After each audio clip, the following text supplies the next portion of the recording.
Assalamualaikum warahmatullahi wabarakatuh. Kami dari kelompok 10 PJBL Fakultas Teknik akan melakukan pengabdian masyarakat di UMKM Blasta.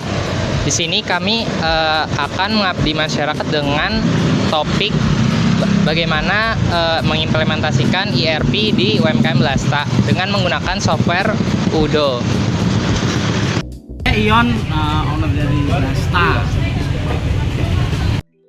Mas, kan saya lagi ada tugas. Itu kayak gimana supaya, kan saya lihat di Blasta ini kayak masih manual gitu ya, buat yang pencatatannya gitu kan.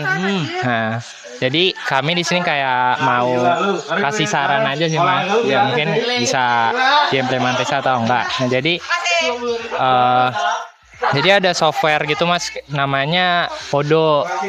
Dimana software Odo ini tuh kayak bisa men-tracking orderan gitu, jadi bisa ke-track gitu. Nah, sebentar. Kalau dipakai Odo gini, dia bisa nge-track bisa langsung otomatis gitu, Mas. Kayak misalnya pertama kan misalnya ada di Blasta ada kayak nasi ayam kampus gitu. Nah, nanti di sini bisa ditambahin untuk nama produknya nasi ayam kampus gitu. Soalnya nasi ayam harganya kan selesai 15.000, nah saya tulis 15.000. 15. Nah, 15.000 ya apa sih? Ya 15.000 terus bisa di save. Nanti muncul gitu. Gimana caranya deh? Saya gara-gara ini deh.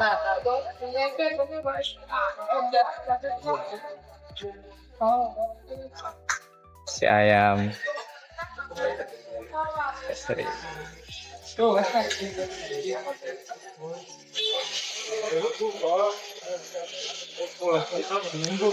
Nah, jadi dia bisa langsung otomatis gitu Mas. Nanti misalnya dia pesan satu, dia set order, di payment, nanti bisa dipilih dia mau pakai cash atau apa gitu. Bisa pakai cash, bisa pakai QRIS juga kalau mau ditambahin. Nanti invoice-nya dicentang juga. Kita tinggal di validate aja gitu. Customer-nya juga harus disetting, misal kayak buat customer-nya kita sama mahasiswa aja gitu, mahasiswa.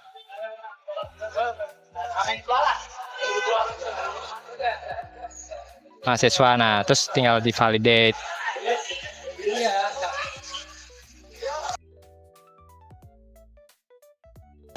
Nah nanti dia otomatis gitu Mas,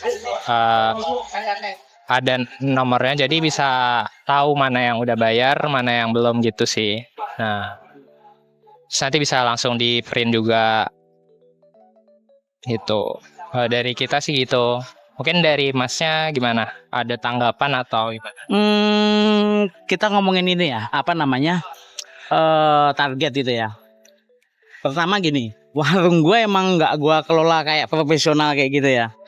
Karena kita tuh sibuk kalau crowded waktu jam makan siang itu kadang crowded. Jadi tujuan kita tuh biar pelanggan itu bisa melayani semua gitu. Kalau masalah bayar, aku tuh lebih gini ya, lebih percaya gitulah. Nggak mungkin kalau urusan makan itu nggak bayar, itu nggak mungkin.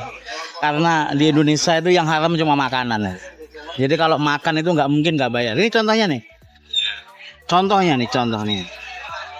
Gua nggak tahu orang itu udah bayar apa belum, gua nggak tahu. Tapi ada contoh ini, gua nggak tahu siapa namanya.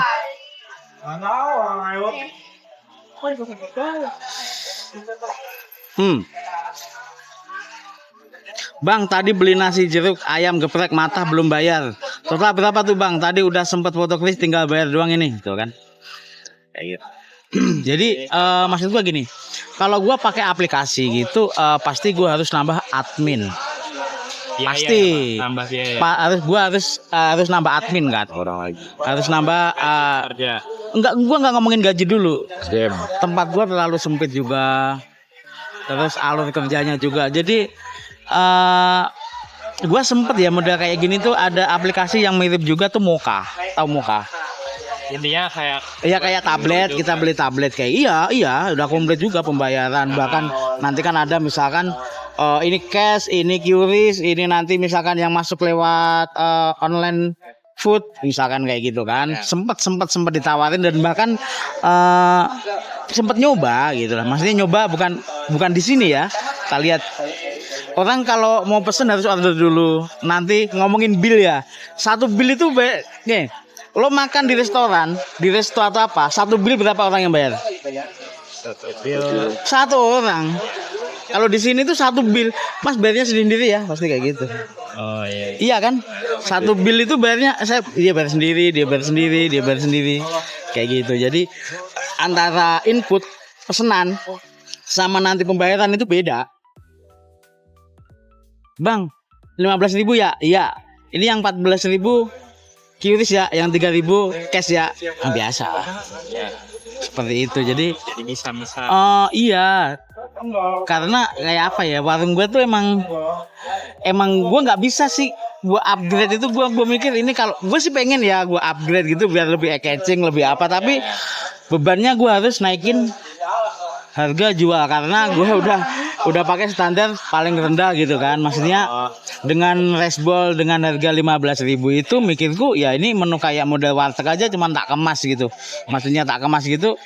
Misalkan harga ayam udah misalkan naik, udah sekarang udah hampir 50-an ribu, bahkan bisa kadang kalau lagi mahal bisa lebih gitu. Jadi gue lebih ke apa ya, lebih cenderung gini ya, bagaimana warung itu bisa laku, orang tuh makan itu seneng. Jadi kadang fokus gue tuh bukan ke upgrade ke yang lain, bahkan lebih ke malah ini gue tambah menu apa sih yang kira-kira enak dimakan, terus masih ada margin profitnya lumayan, seperti itu. Kalau untuk ke ini bisa misalkan gue pakai kayak gitu, cuman alurnya artinya repot. Alurnya misalkan orang pesen dulu, tulis dulu ya, pesen ya. Oh ini duluan ini Bang, gue ini mau kelas nih, gue duluan dong, gue udah mau kelas nih.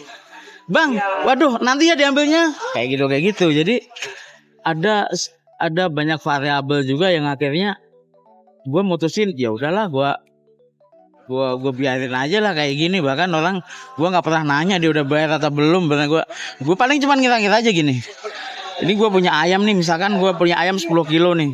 10 kilo tuh hitungan gue tuh jadinya tuh antara sekian sampai sekian. Ini jadinya duit itu antara sekian sampai sekian.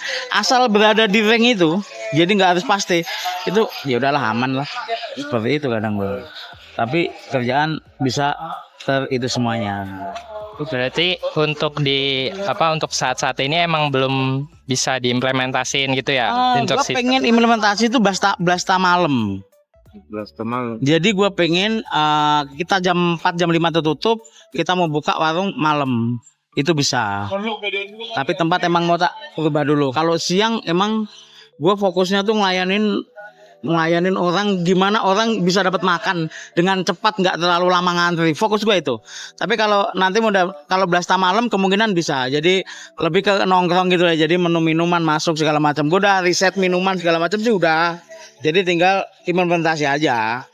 Kalau di blasta malam mungkin bisa. Jadi kayak saya kafe kecil-kecilan lah. Kayak gitu bisa. Kalau yang siang nggak bisa. Cuma kalau penuh orang semuanya teriak. Iya. Kita ngomongin menu, ngomongin bill, ngomongin apa. Kita cuma bertiga. Kalau berempat saya mikir bisa gue misalkan 4 orang atau apa. Tapi resikonya gue harus naikin harga. Itu paling gratis itu. Tapi kalau misalnya nanti suatu saat Blasta udah expand atau udah makmur lah, maksudnya udah lebih ini lagi, keuntungannya mungkin omsetnya bisa diterapin atau gimana? Gue bisa nggak usah nanti lah, maksudnya nggak usah dalam jangka waktu berapa lama lah. Mungkin nanti kalau yang gue bilang tadi blasta malam mungkin bisa, maksudnya yang malam. Jadi kan kalau gue siang emang fokus gimana gue ngelayanin orang order makan itu nggak lama. Itu PR gue yang paling utama. Soalnya kadang-kadang tuh masuk tuh 30 orderan, 40 orderan. Dan ini bukan kayak resto atau kafe, orang makan ke situ tuh santai. Ini orang kuliah, orang istirahat, kadang ada jeda kuliah. Bahkan kalau karyawan dia ada, oh ini udah jam masuk kayak gitu. Ibarat kata gini lah, warteg ataupun kayak model warteg, nasi padang segala macam kayak gitu loh. Jadi emang harus bener cepet gitu, bukan buat orang nongkrong kayak kafe atau resto dia ngopi bisa sejam kan enggak. Ya. Kadang banyak yang buru-buru juga, bang gua mau kelas, bang gua mau ini, bang gua duluin dong gua mau kelas. Jadi emang nggak bisa dikelola secara profesional banget, nggak bisa. Ya emang lebih ke waktunya aja ya biar lebih supaya Iya, cepat. Jadi kita nggak usah pakai yang Iya, karena emang kita kan ngambilnya kan kalau di siang itu emang bener-bener ngambil quantity ya, bukan quality ya. Oh iya. Kita ngambil quantity. Kita nggak bisa apa namanya? Ya sebenarnya lebih enak kayak gini, kerjanya santai. Misalkan bukan santai ya, kerjanya lebih sistematis, terstruktur juga, terus dia nggak ribet nyatet kayak gini-gini, nggak ribet itu. Ngomongin bill juga gampang segala macam. Cuman ya itu konsekuensinya banyak banget. Kayak ini aja tadi nih. Jangankan kok dia harus nulis, gua tuh sekedar baca WA aja. Ini tadi yang pesen. Kak Kak. Pesen makan. Pesen makan nggak kebuka. Banyak banget tuh. Pesen makan. Jadi ini PR-ku biar apa namanya? Orang kalau biar lebih cepat tuh kayak apa kayak gitu. Lebih ke situ. Ya kita nggak munafik juga dan kita tuh nggak bisa yang menolak namanya teknologi ya. Itu nggak bisa. Kita nggak bisa nolak teknologi. Misalkan gini ya, kita mau kekeh kita nggak pakai kiris aja lah. Kita nggak bisa. Akhirnya orang banyak udah banyak yang cashless, sudah nggak pegang duit cash itu banyak banget. Jadi bahkan nih kadang di sebelah ini kan nggak ada kiris nih. Kadang nanti bang, gue bayar 20.000 ya, tapi minta kembalian 5.000. Gue mau beli air ke sebelah. Nah, kayak gitu. Jadi tetap gue juga mau pakai teknologi itu gue pengen juga kan. Cuman kadang ya itu dia terbenturnya tuh banyak banget. Gue harus mikirin yang lain juga. Bisa aja misalkan langsung tak terapin besok misalkan. Terus yang megang siapa? Yang satu ngelayanin, yang satu masak. Kan kita bertiga, yang satu pulang kampung. Kalau ada bertiga tuh kan gitu. Masalahnya di situ. Ya udah. Ya mungkin bisa tak coba atau apa nanti trial mungkin Blasta malam. Itu aplikatornya siapa? Developernya? aplikasinya namanya Odo. Developernya siapa? Dari kampus atau Dari orang, ada perusahaan aja sih. perusahaan, bukan dari kampus ya? Bukan. Kirain dia yang ngedevelop anak kampus. Nah, Oh, developernya profesional ya luar. iya, ini kan tugas PJBL aja. Walah. Jadi buat nyaranin ya. Gitu. Nah, ini kalau ngomongin kayak gitu cuma mau Ya udah mungkin gitu aja Mas. pakai ini malah. Nah, Kalau ditawarin gue mau pakai ini. Namanya Mocha. Dia berbasis cloud ya. ya. Kalau Odo ini pakai berbasis cloud juga, website ya. Iya. Ini Mocha tuh kan nggak salah 6 juta atau berapa dulu. Tapi dia dapat tablet ya. Dia dapat tablet gitu. Dia dapat tablet aplikasi. Terus nanti kan di akhir itu kan bisa direkap semuanya langsung gitu juga sama. Kalau Ya udah, itu aja sih Mas. Makasih ya Mas sharingnya. sama-sama Ya, udah guys. lain cuma develop sendiri gitu. Nah.